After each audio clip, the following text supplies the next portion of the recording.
Je vous invite à vous installer confortablement et à fermer les yeux.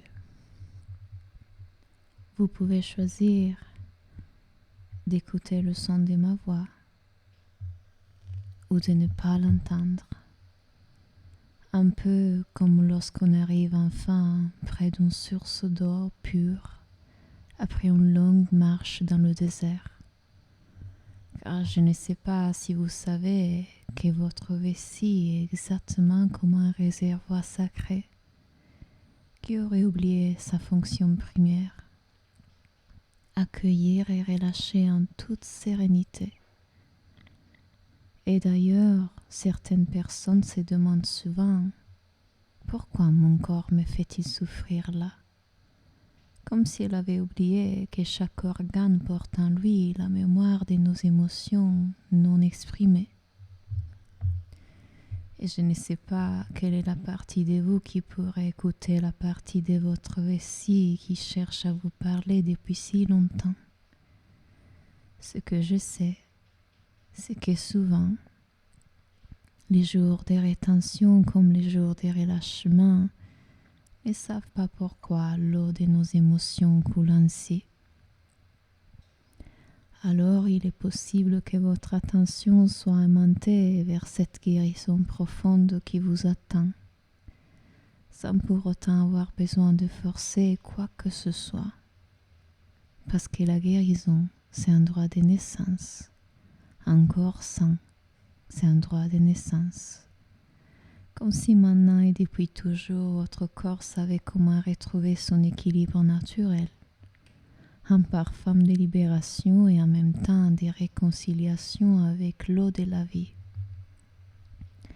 Exactement comme lorsqu'on cesse enfin de retenir ce qui doit être relâché, exprimé, et qu'on laisse couler les larmes trop longtemps retenues.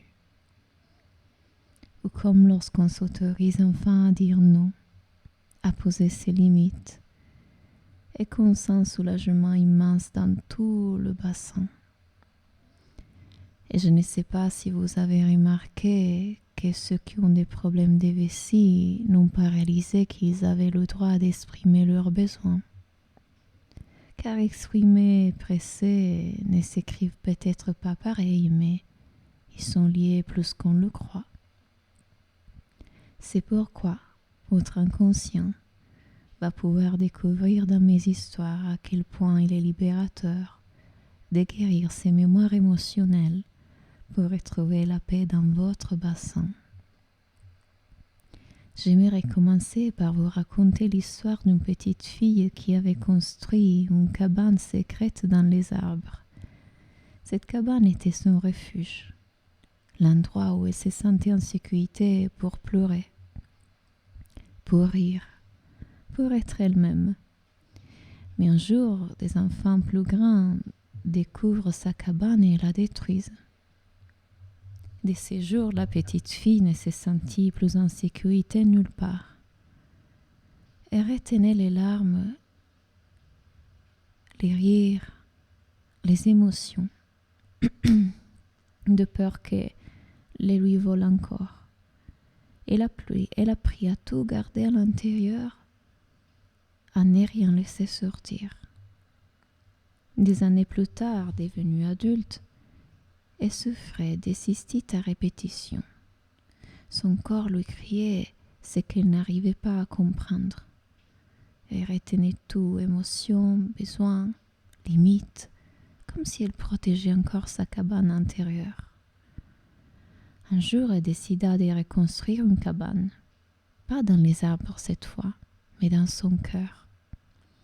Une cabane indestructible, faite de confiance en elle-même, et comprit que sa vraie sécurité ne venait pas de l'extérieur, mais de sa capacité à s'accueillir elle-même. Elle apprit à dire « J'ai le droit d'exprimer mes émotions. J'ai le droit d'avoir des besoins. J'ai le droit de poser mes limites. » Et à mesure qu'elle libérait sa parole, sa vessie se libérait aussi. Car je ne sais pas si vous savez que la vessie est le réservoir de notre sécurité intérieure. Et que quand on se sent en sécurité d'être soi-même, elle peut enfin fonctionner en paix. Je ne sais pas si vous savez ou que vous avez déjà entendu parler de cette femme qui ne savait jamais dire non. Quand on lui demandait de l'argent, elle le donnait. Quand on lui demandait son temps, elle donnait. Quand on lui demandait son énergie, elle donnait encore. Elle se vidait littéralement de tout ce qu'elle avait, comme un robinet qu'on ne peut plus fermer. Et paradoxalement, plus elle donnait, plus on lui en demandait. Elle était devenue le distributeur automatique de sa famille, de ses amis, de ses collègues. Mais son corps, lui, commençait à protester. Sa vessie se contractait, s'irritait, comme s'il criait « Stop, il faut apprendre à retenir, à garder, à préserver ». Alors les infections se multipliaient comme si son corps c'était des barrières là où elle n'arrivait pas à mettre. Un jour, épuisée par une énième cystite, elle comprit le message. Sa vessie lui enseignait l'art des limites. Parfois il faut retenir, parfois il faut relâcher. Parfois il faut dire oui, parfois il faut dire non. Elle apprit à dire non. Je ne peux pas te prêter de l'argent cette fois. Non, je ne suis pas disponible ce soir. Non, ce n'est pas à moi de résoudre ton problème. Et de le faire en toute sérénité, sans aucun problème. Libre, dans la compassion, dans l'authenticité.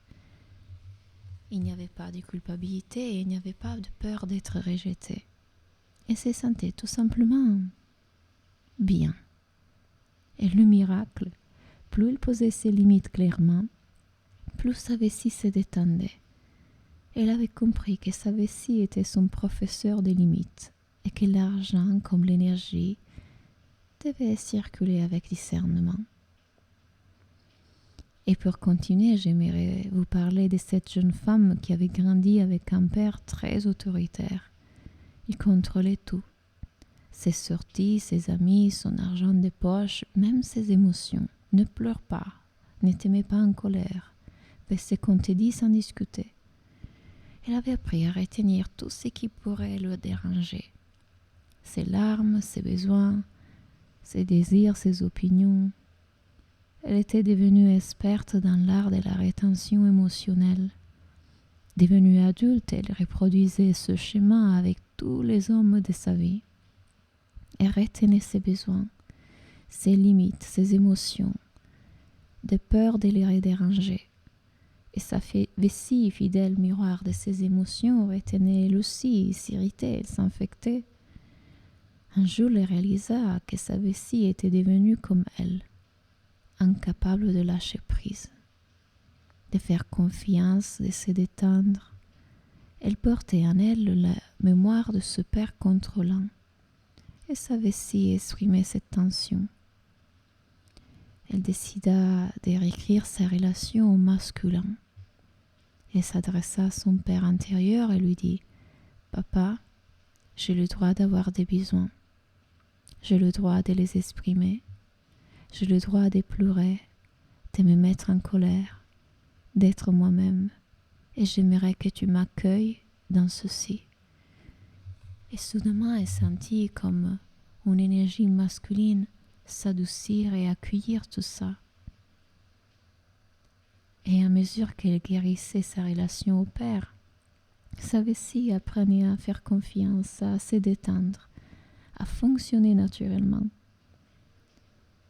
Elle avait libéré l'eau de ses émotions trop longtemps retenues.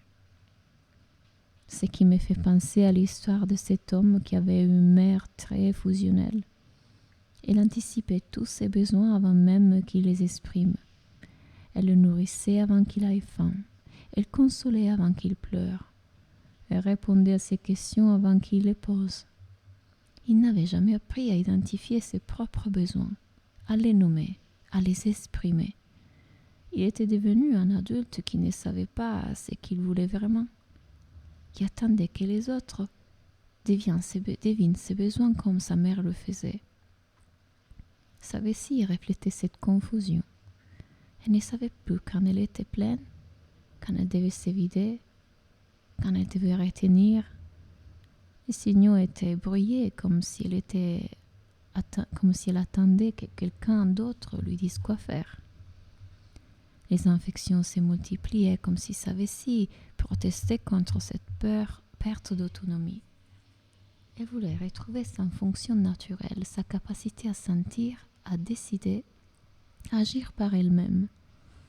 Il comprit qu'il devait apprendre à écouter son corps, à identifier ses besoins, à les respecter. Alors il s'entraîna à dire « J'ai soif, j'ai besoin d'aller aux toilettes, j'ai besoin de repos, j'ai besoin d'espace. » Et puis il reconnectait avec ses besoins corporels. Plus sa vessie retrouvait sa sagesse naturelle. Il avait coupé le cordon ombilical émotionnel et sa vessie pouvait enfin fonctionner de manière autonome.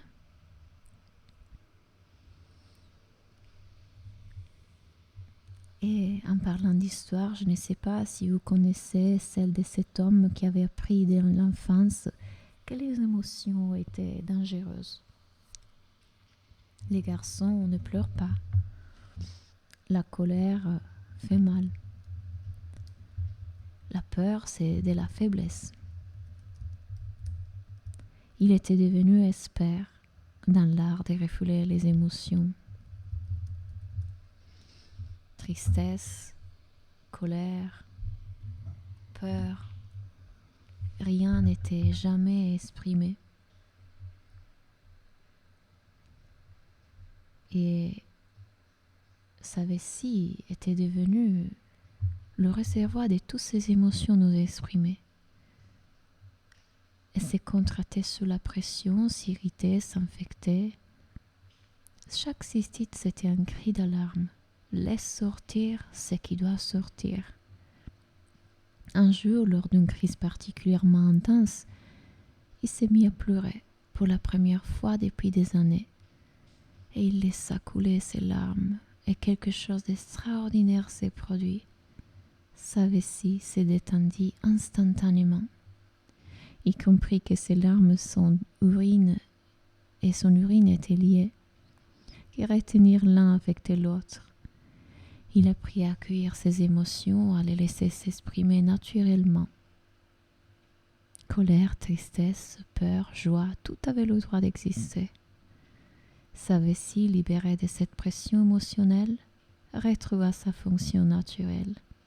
Il avait découvert que les émotions étaient comme l'eau. Ils ont besoin de circuler pour être purs. Et j'aimerais vous parler de cette femme qui avait développé une peur de l'eau après avoir failli se noyer enfant. Elle évitait les piscines, les lacs, même les bains. Elle ne buvait que le strict minimum, comme si l'eau était devenue son ennemi. Cette peur s'était installée dans tout son être, y compris dans sa vessie.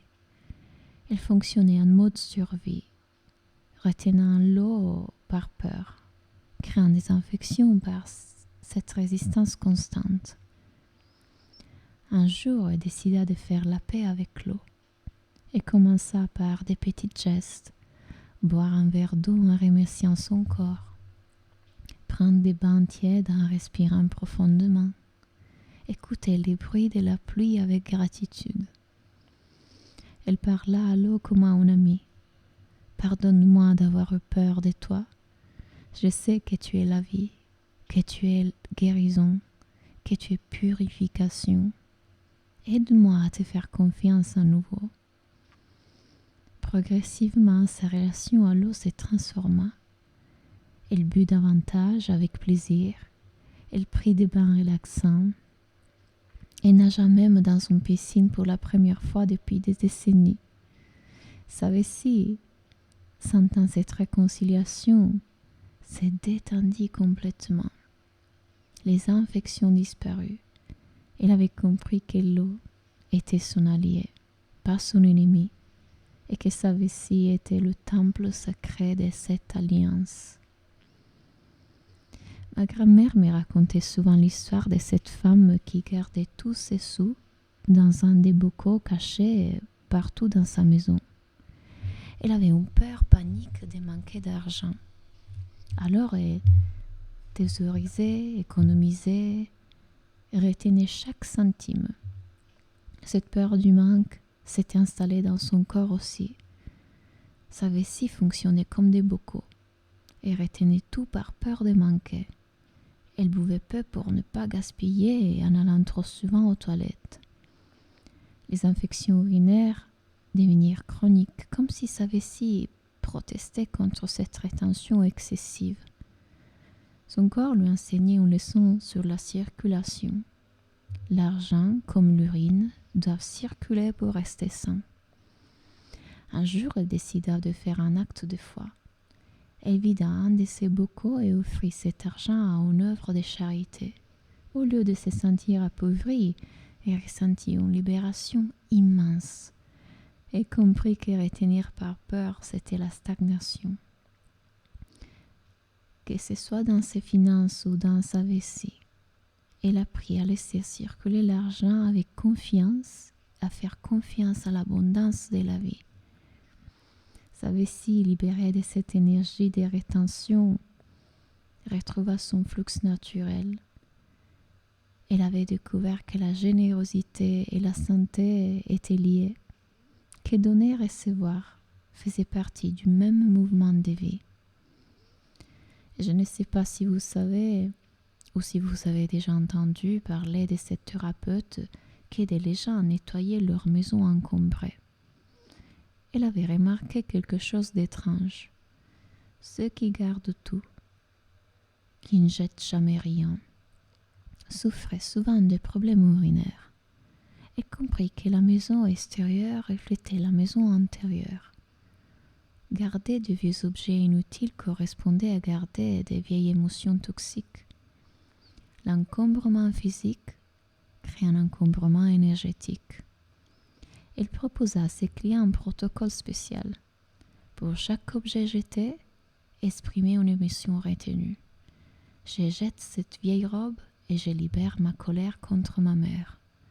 Je donne ces livres et je pardonne à mon ex-mari. Les résultats furent spectaculaires. Non seulement les maisons se vident, mais les vessies se libèrent aussi. Les cystites disparaissent à mesure que l'encombrement émotionnel se dissolvait. Elle avait découvert que la vessie était l'organe de la purification émotionnelle et que pour qu'elle fonctionne bien, il fallait régulièrement faire le ménage dans ses émotions, comme on fait le ménage dans la maison. Ses clients apprirent à pratiquer cette purification régulière, exprimer leurs émotions au lieu de les accumuler, pardonner au lieu de ruminer, lâcher prise au lieu de s'accrocher. Lors de cette dernière histoire, j'aimerais vous parler de cette femme qui avait toujours demandé la permission pour tout. Permission de sortir, de manger, de parler, même d'aller aux toilettes. Elle se rappelle d'un jour, à l'école, devant la classe, elle demandait à la maîtresse de pouvoir aller aux toilettes. Mais elle ne répondait pas, trop distraite à parler avec un autre professeur. Elle répétait « Maîtresse, je dois aller aux toilettes », mais elle continuait à être ignorée. Elle n'arriva donc à garder l'urine et elle fait pipi là, devant tout le monde. Toute la classe la regarde avec des yeux grands et choqués. Elle sentit une honte incroyable monter. Elle avait grandi dans un environnement où l'autonomie était découragée, donc elle attendait la permission. Devenue adulte, elle continuait à demander l'autorisation, même à elle-même. Ai-je le droit de boire ce verre d'eau? Ai-je le droit d'aller aux toilettes maintenant? Cette hésitation constante crée une tension dans sa vessie. Sa vessie ne savait plus quand elle avait le droit de se vider, quand elle devait retenir. Cette confusion crée des dysfonctionnements, des infections, des douleurs. Un jour, elle prit une décision révolutionnaire. Elle se autorisa à écouter son corps sans demander la permission à personne. Mon corps sait ce dont il a besoin. Ma vessie sait quand elle doit se vider. Je lui fais confiance. Elle a appris à dire « j'ai soif, je bois, j'ai envie d'uriner, j'y vais. Mon corps a besoin de repos, je me repose. » Cette autonomie retrouvée libéra sa vessie de toutes ses tensions et découvrit que l'autonomie corporelle était la base de toutes ses autres autonomies, émotionnelle, financière, relationnelle. Sa vessie était devenue son professeur d'indépendance. Imaginez maintenant que votre vessie est comme un lac cristallin dans une montagne. Voyez toutes les tensions, toutes les émotions retenues, tous les vieux schémas se dissoudre dans cette eau pure. Sentez votre vessie se détendre complètement. Retrouvez sa souplesse naturelle. Les parois de la vessie qui guérissent se renforcent. Sa capacité à retenir et relâcher en parfaite harmonie, comme un mouvement automatique. Visualisez une lumière dorée qui nettoie et guérit tous les tissus, qui restaure l'équilibre parfait. Votre vessie retrouve sa fonction sacrée, accueillir et libérer avec grâce. À partir de maintenant, votre vessie fonctionne en parfaite harmonie. Vous écoutez vos besoins et vous les respectez. Vous posez vos limites avec amour et fermeté. Vous exprimez vos émotions naturellement. Vous faites confiance à l'eau de la vie qui circule en vous. Votre vessie est saine, détendue, fonctionnelle. Vous êtes en paix avec votre corps, avec vos besoins, avec vos émotions. Imaginez-vous dans des semaines qui viennent, vivant avec une vessie parfaitement saine. Vous avez même oublié. Voyez-vous boire de l'eau avec plaisir, aller aux toilettes naturellement, libre de chaque symptôme. Sentez cette liberté de mouvement, cette confiance en votre corps. Ressentez la joie d'avoir retrouvé cette fonction si naturelle, si essentielle. Votre corps vous remercie de l'avoir enfin écouté. Et d'ici à quelques instants, la séance va se terminer. Et votre inconscient va continuer à installer cette guérison profonde dans tout votre système urinaire. Je ne sais pas si vous allez sentir immédiatement cette détente dans votre bassin, mais ce que je sais, c'est que votre vessie va pouvoir retrouver sa paix, sa fonction naturelle, son équilibre parfait. Quand vous le souhaiterez et à votre propre rythme, vous allez pouvoir en douceur revenir à la réalité. Vous allez pouvoir sentir que quelque chose en vous s'est libéré. C'est certainement la porte de la guérison qui s'ouvre. Elle était là depuis toujours, attendant que vous l'écoutiez. Toutes les parties de vous vont pouvoir se réconcilier dans cette harmonie nouvelle et vous pourrez revenir ici et maintenant, au moment présent, et revire les yeux doucement, en portant avec vous cette guérison qui continue son œuvre.